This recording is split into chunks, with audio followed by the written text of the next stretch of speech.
BPF सरकार दाफिननायनि उनाव जों जाफोर जाथायखौ नुदोंना बेनि थाखायसो आं दिनै अपेनलि ओंखारबोदों एसे जा एसे हायो हेफाजाब होनो होननानै दा बैसोआव बिराद गिदिर नङा लिडारफोरखौबो आं बिदा लिंजोबो आरो दा बिदिनो आं नोंथांमोननि जा बिजाथि रनजित बसुमतारी बिथांखौबो आं बिदा लिङो दा आदा आङो प्रमद बर' बिथांखौबो आदायैनो लिङो दाबो राजु कुमार नार्जारी बिथाङा GS नोंथांमोननि बेखौ आं आदायैनो लिङो जोङो मा नुखो पलिटिक्सआ जोंहा मा जालांखो पलिटिक्सआ खालि बै जानाय लोंनाय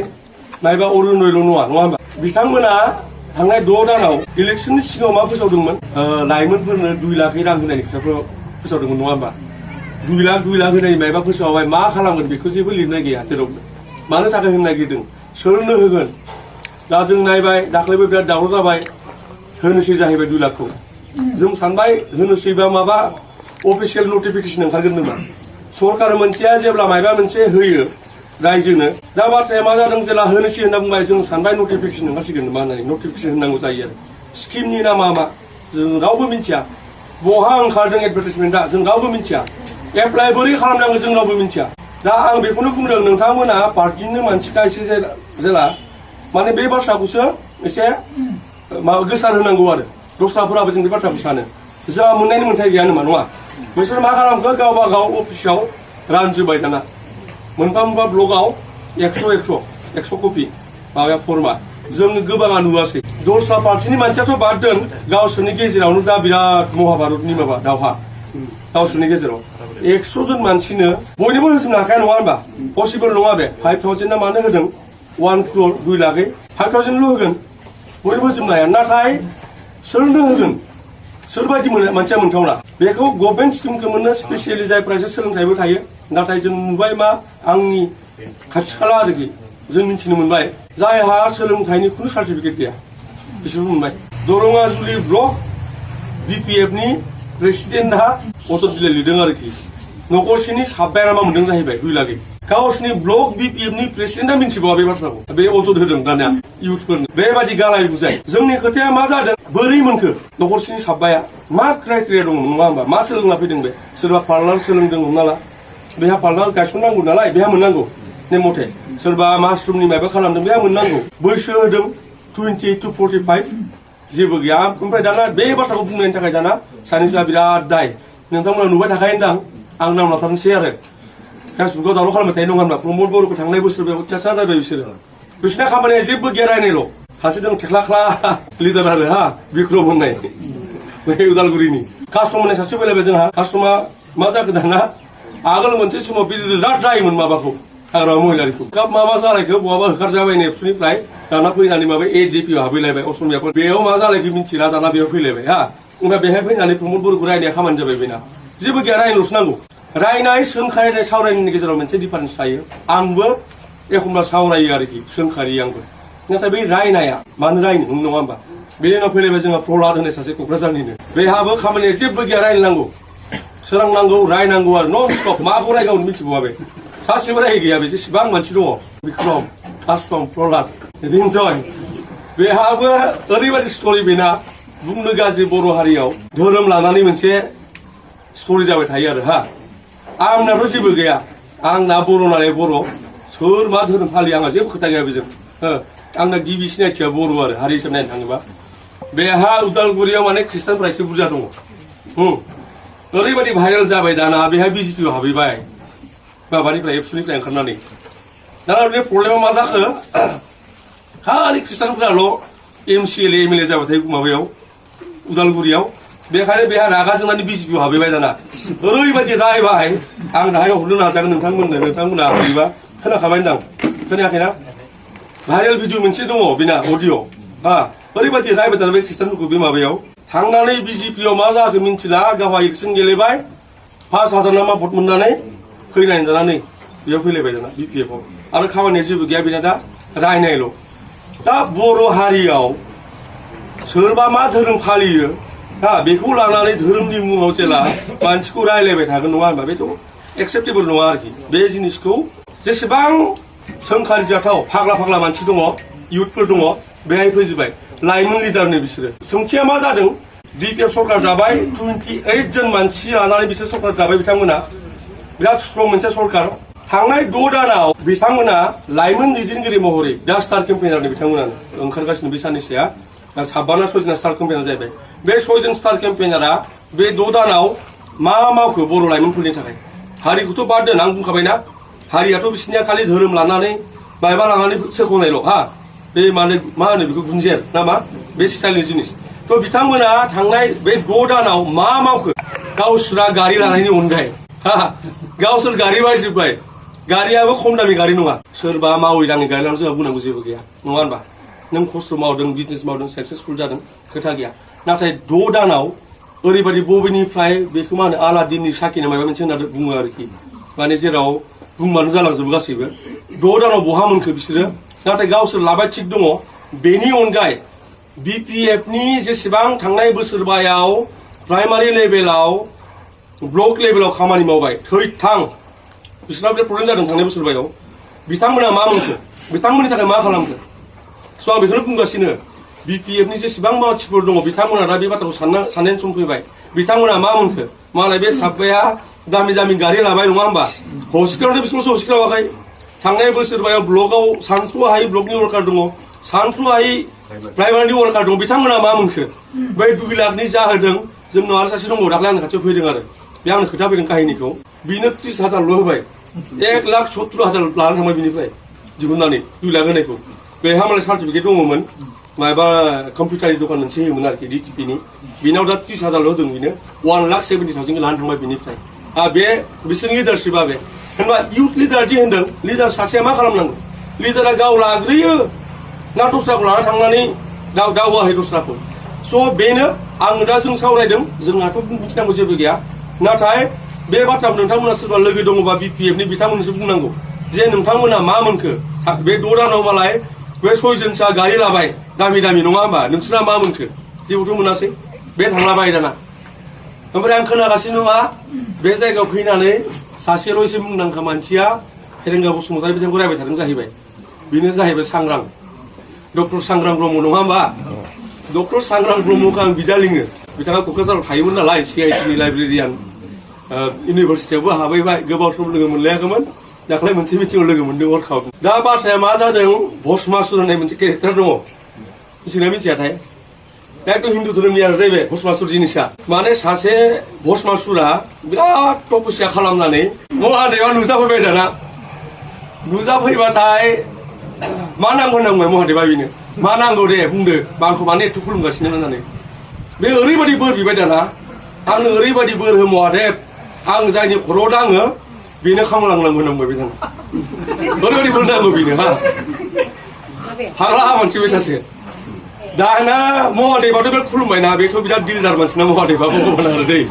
बेबो बर'फोर बायदिनो फाग्ला मानसि आरो सासे माबाया भगबानानो दाना बे होनबाय थ'थास्थ' होनबाय माने जाथोंसै बिदिनो नांबाय आरो होबाय दाना बेनो दाना बे मा जाखो भस्मासुरा बै महादेबखौनो होसोबाय दाना नोंनि खर'आव दांनायनो आं होननानै खाबोना होननानै अत्याचार होसोबाय बेखौ बे सोरगो मा होनो बेखौ सोरगो मर्त्य नरक ना मा होनो खाथिंबो हालाबाय महादेबा ओरैबायदि अत्याचार दा बे जाबाय जोंना डक्टर सांग्रां ब्रह्म आदा मिथिबाय बे जाबाय भस्मासुरा जाबाय आदा सांग्रां माबायदि इउपिपिएल दाबाय आं बै समाव इउपिपिएलखौ सोंखारिगासिनोमोन आंखौ रागा जोंलाय लोगो जाबाय आदा सांग्रां माबायदि भस्मासुर मिथिबायना प्रमद बर'आनो गासैबो होबाय बेनो नङा ओएसडि जाबाय ओएसडि सासेया माबा मोना गार्ड मोना नाथाय बे जाबाय फार्स्ट ओएसडि हिस्ट्रियाव जायहा सानै नामा गार्ड थायो स्कट लायोमोन गासैबो जिनिसखौ बेनो इउपिपिएलानो होबाय नङा होमबा ओएसडि बानायबाय बेखौ ओएसडि माने मा ओरैनो सिम्पल बुंनो थाङोबा पिए आरो पिएनि एसे गोजौ लेभेलनि माबा आरो बे पिए ओएसडि आरो दा बेनो गासैबो होबाय प्रमद बर' आरो सोरखो इउपिपिएल पार्टिया नङा होनबा दाना बिथांमोन टिकेट नांगौ जालायबाय आच्छा नोंथांनो जुदि टिकेट नांगौ नोंथाङा ओएसडि मानो जादोंमोन नङा नोंथांनो जुदि टिकेट नांगौ नोंथाङा जुदि सिमां दङ इलेक्सन गेलेनायनि नोंथाङा पार्टिनि बिबान लानानै पार्टिखौ स्ट्रं खालामनांगौ नङा होमबा गावनि मोनसे जायगा बानायनांगौमोन आं इलेक्सन गेलेगोन होननानै बिथाङा ओएसडि जाबाय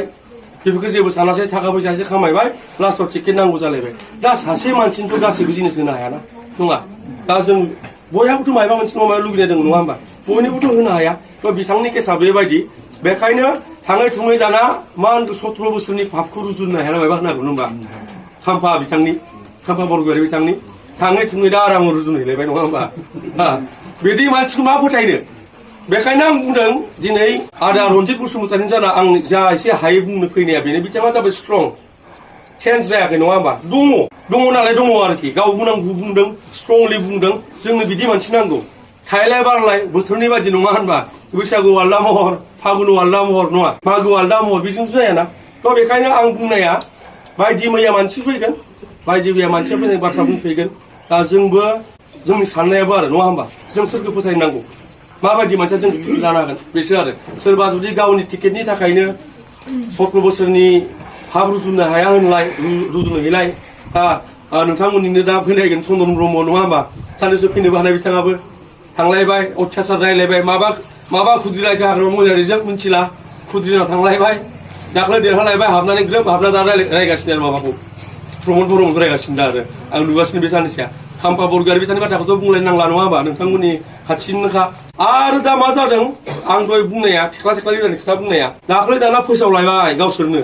मा होनखो गारि होदों जाहैबाय बयनोबो होदोंनो गारिखौ मालाय हाग्रामा महिलारि बिथाङा मानि थाखाय होदों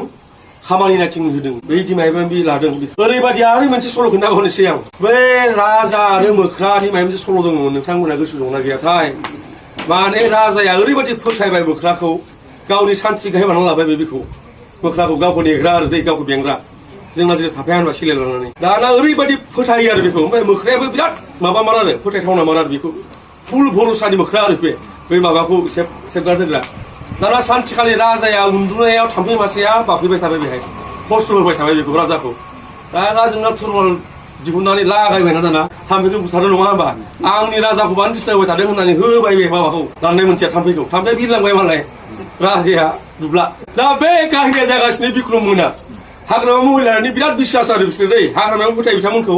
आरो बिथांमोनाबो बिराद हागौमानि फोथायजानो नाजाबाय थायो आरो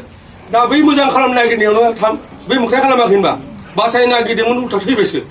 राजाया दा बिसोरना सेम काहिनि जागासिनो गभर्नमेन्टनि खामानिखौ रावबो पार्टिनि मानसिया नाया नोंहा इडुकेसन रिलेटेड माबा खालामदोंबा बेखौ पार्टिनि मानसिया मा नायनो बेलाय पार्टियाथ' सरकार नङा पार्टियाथ' अफिसियेल जिनिस नङाना डिपार्टमेन्ट दङ इडुकेसन डिपार्टमेन्टआव अफिसारफोर दङ बिसोरसो नायगोन बेखौ नायनो आंनो गारि होनांगौ मा दङ नङा होमबा बेखौ नायनो बे आदानो गारि होनांगौ मा दङ जोंनि पार्टिनिलै होननानै पार्टियाथ' नायाना बेखौ दा बिसोरनि प्रब्लेम बे जागासिनो होनलायबाय दाना बयनोबो होदोंनो गावहानो गाब्रबायना दाना बेना फेसबुकाव जेसेबां लिरो बयबो होनो जों मोनाखै होननानै बिपिकनिफ्रा बै प्राइमारिनिफ्राथ' मोनाखैना सोरनो होनो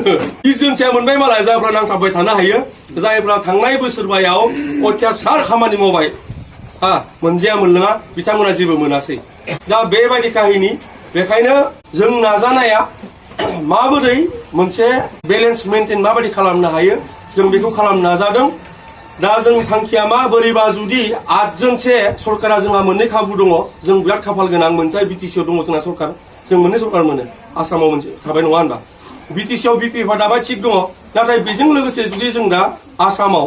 इउपिपिएलआ जुदि स्ट्रंलि पार्टिसिपेट खालामहैयो अब्ला मोनसे बेलेन्स जागोन नङाबा दा सोर अरुण'दय दानजाखो जोंना मानो दानखो नङा बेखौ दाननो नाङा ना बयबो मोननांगौ आंहा मा इउपिपिएल उइद'बासो मोनगोन नामा बा आंहा मा बिपिएफ उइद'बासो मोनगोन नामा बिदिथ' जानाङा जायहा मोननांगौ बे मोननांगौ दहाय बुंनाया लाइमोनफ्रा जाय मोननांगौ बे मोनथों जोंहा बुंनांगौ जेबो गैया 5,000ल' होगोन थिग दङ नाथाय जाय मोननांगौ बे मोनथों बिपिएफनि अफिसाव थाबानो बिपिएफनि अफिसाव ओंखाम संबानो बे मोननांगौ बिदिल' खोथा गैया जायफोरा दानजादों बेखौ मेनटेन खालामनोबा बेलेन्स एमएलए नांगोन बेथ' एमएलएनिसो स्किम बे बिटिसिनि स्किम नङाथ' अरुण'दय जायखिजाया माबाफोरा बे उजालाना मा मोनसे बेफोरथ' जोंनि बिटिसिनि नङा होनबा बिटिसिनि रावबो एमजिएलआ बेखौ दाननो हाया बेखौ दानगोन सोरो होयोबा एमएलएआ खालामनो हायो आरो बेखायनो नोंथांमोना जेला स्ट्रंलि एमएलए सासे बानायो बेहाय मोनसे बेलेन्स मेनटेन जागोन गाबोन बेहाय गाज्रि खामानि जादोंबा मावनायनि सिगाङाव खेबनै सानगोन बिसोर नङा होमबा बिपिएफफोराबो जोंथ' नुखाबाय मा मावो जों क'क्राझाराव जेला थाङो आं क'क्राझाराव फैजेनबाथाय आसुरित जाफैबाय जोंनाव बिदि सोलिया तामुलपुराव बिसोरनिया मेलाया सानफ्रोमबो थायो जोंना मालाबा फुजाफोर जायोबाथाय मालाबा होयो आरो बिसोरनिया दाउ खेला दाउदै खेलाफोरा ओरैनो थाबाय थायो बिसोरनिया आरो फुटबल खेलाबाबो माबा होयो दाउ खेला होयो दाउदै खेला होयो जायखिजाया खेलाबाबो जों नुखाबाय नङा होनबा गाबोनो जेब्ला एमएलएआ बेरेखा हान्जानिफ्राय थागोन अबभियासलि बिथांमोना खेबसे साननांगोन बेखौ खालामनायनि सिगाङाव नङा दा बेखायनो बेलेन्सनि थाखाय जोङो जेन गावसोरनि गोसो बायदि पावार बारा मोननानै जेन डिक्टेटर जाया डिक्टेटर बायदि जेन गोसो बायदि खामानि मावनो हायै जायो बेनिखायनो जोङो दा जों बायदि मानसिफ्रा ओंखारबोनांगौ जादों जों ओंखारबोदों दिनै आङो UPPL नि प्राइमारि लेभेलनि मेम्बार नङाबाबो आं दिनै ओंखारबोदों बेखायनो मानोना जों बे समाजखौ लानानै जों थांना थायो नालाय जों मोजां मोनो जोंनि समाजखौ जों बे समाजखौ माबायदि बेलेन्सआव दोननो हायो जों बेनिखायनो दिनै ओंखारबोदों एक्सुअलि आं मा खालामो आं थियेटार खालामो थुनफावथाय बर' ड्रामा जोङो बोसोरफ्रोमबो कम्पिटिसन मोनसे होयो बेहाय देग्लाय जोङो 8 बोसोर होबाय दाख्लै जोबदों आरो दाख्लै जोबबायबो आंनि लोगोफोरा आंखौ लाना फैबाय हरै 2टा बाजियाव थिखोनानै क'क्राझारनिफ्रा आंथ' थुनफावथाय खन्थाइ मेथाइ मोजां मोनो आंहा बिदिनो थाबाय थानो मोजां मोनग्रा मानसि नाथाय दिनै बुंनांगौ मानि थाखाय जादों बुंदों बेखायनो जे नेक्स्ट जेनेरेसना फैबाय थानाय जोंनि उननि फिरिया जेन जों बायदि मोगा मोगि जानांलाथों गाज्रि समनि जेन सोरबा माबा मोनसे जानो लुबैदों आं दहाय आं बुंखादों आरो दे जेला लोगो हमफैदों प्रियंका बसुमतारी बिथांखौबो रन्जित बिजाथिखौ नोंथाङा MLA महरै बे कनस्टिटुयेन्सिनि बे बियाबाव स्पेसियेल मा खामानि मावगोन आं बेखौ दा दाबि खालामदों बिथाङाबो एग्रि जादों आं होनदों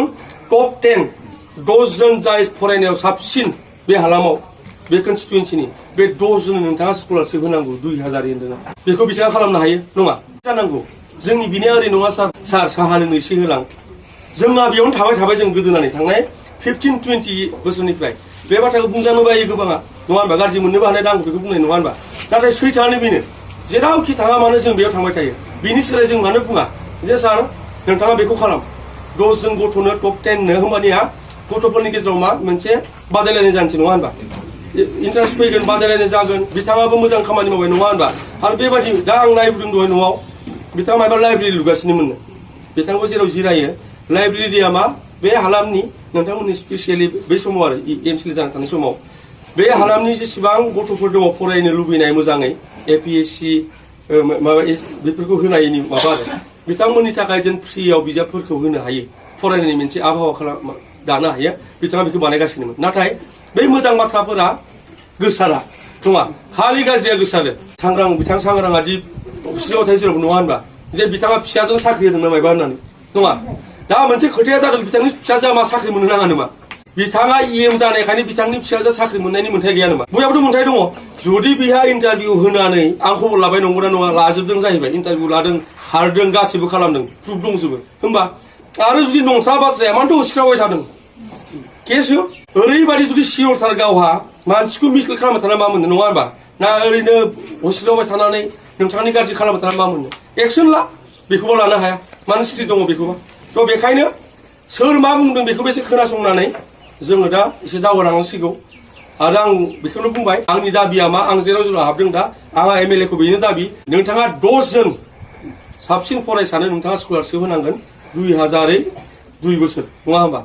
HS मेट्रिक आरो HS जों फरायनो हायो मानिराम ब्रह्म बिथाङाबो मोनसे समाव नोंथांमोननि जा बिजाथि दा अपोजिसन पार्टिनि हाथियार दैदों हारि सिबिनो थाखाय नाथाय समनि खोथा थायो बैसोनि खोथा थायो दा जों बुंबाय थानाया मा BPF आव थांनाय 2005 आव जायफोरा बिजाथिमोन दाबो बिसोरनो गोदान जोलैनि माब्ला लामा हरनो हागोन गोदान मानसिया माला मोनगोन नङा होनबा दिनै जुदि UPPL जानानै रन्जित बसुमतारी बिथांमोना ओंखारबोनानै जुदि गेलेयामोन नङा होनबा बेहायथ' बिनि बे थाबाय थागौमोन बै 2005 आव जायफोर बिसोरनो दाबो होनबा जों माला मोनगोन दा नङा होनबा आं होनबाय आरो ओरैनो माबा खालामनो एसे जों माला मोनगोन नङा दा बिथांमोना जेसेबां नायो कनस्टिटुयेन्सि माबानिफ्राय जागाय गसाइगावआव दा सभाराम बसुमतारी ना मायबा नाम सासे आं बिथांखौ गाज्रि होनना बुङा बिथाङाबो हारियाव बिहोम दङ नाथाय 2005 आव जाय मानसिया दिनै जायनि बैसोआ 65 प्लास जाबाय नङा बिथाङा दिनै WhatsAppखौ माबोरै बाहायनांगौ बेखौ मोजाङै मिथिबावा फेसबुकखौ मोजाङै बाहायनो मिथिबावा होमबा फैबाय थानाय जायफोर जोंनि उननि फिरि बिथांमोनखौ बोरै लिड खालामनो स' जों बेखौ साननांगोन आरो बै जे दा स्कुला सानैसोआ बुंगासिनो बयनोबो गारि होदों होननानै साबैसोनो होदों ब्लकनिफोरखौ सोंनांगौ BPFनि ब्लकआव प्राइभेटनिफोरखौ सोंबानो जाबाय नोंहा गारि मोनदोंना मोनाखै होननानै माथो बिक्रम प्रहलाद मोना गासिबो गारि मोनजोबबाय दामि नोंहा मोनदोंना मोना होनना सोंनांगौ जोंना बेखौनो जोब्बाय 2 लाखखौ मोनदोंना मोनाखै नङा होनबा अरुनदय दानजादों बेखौ सोंनांगौ जोंना रायबाय थानानैथ' जेबो गैला नङा रायनायाथ' बयबो मिथिखायो गाज्रि होननानै जों रायला जोंनो दा माथ्र' कुइसन नांगौ नों मोनदोंना मोना नोंहा मा मोनखो ओरैया गारि मोनबाय मोननो नाङा ने मथे मा बेले पार्टि मावबानो गारि मोनो नामा मा जिनिस बेलाय बे साख्रि नङा नङा होमबा जेबोथ' जिनिस नङा बे बेखायनो बेखौनो आं बुंनानै